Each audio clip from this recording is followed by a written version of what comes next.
Hello and welcome to this edition of FLITernetTV. I'm your host, Brad Swanson. We are coming to you from amid the Florida 2020 legislative session. I'm joined by Representative Bobby Payne. Bobby, thanks for coming on. Thank you, Brad. Glad to be here. All right, so there's a couple of key environmental issues that you're working on. What's going on? What's your top one? So the top bill for me this year, I've worked on water policy for several years, and this year we have a good appetite with the governor's backing for some environmental improvements in water quality. Okay. Actually would probably be called an environmental management bill. Okay.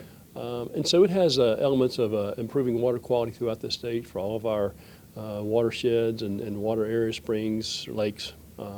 And so we're working with our stakeholders, have been for most of the summer. You may recall I had a water forum in Palatka this year. We brought in 15 legislators and 4 agencies, working with Secretary of State Noah Valenstein. And we'll do a Type 2 transfer from DOH to DEP regarding septic, sewer, wastewater issues. We'll have some new best management practices for agriculture.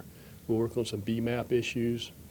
We'll continue to look at the use of biosolids and how those affect nutrient loading in the state. So it's a comprehensive package. The bill is about 124 pages as it stands, working with our Senate sponsor, Representative Mayfield, Senator Mayfield and Senator Albritton. And so we feel good about it. It's a good comprehensive package, and we're looking forward to getting across the finish line. When you think about Florida's water quality, I mean, it really drives so much of our economy.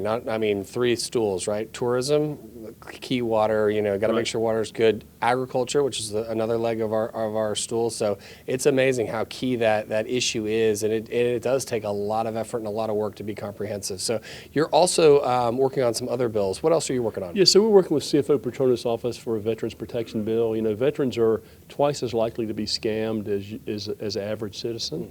And so we feel like when we see those opportunities that the veterans are scammed because of, they have certain benefits, because they may be looking for employment, they're scammed more often.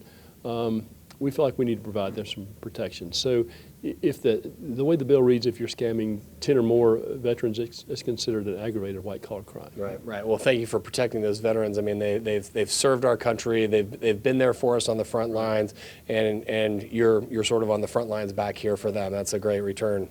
Yeah. And we've got a few other bills, but that's a great one. We've got a Patriot Protection Act bill that protects our veterans when they're overseas fighting, so they don't lose their parental rights. Right. We have just a couple of the bills we feel strong about this year, protecting,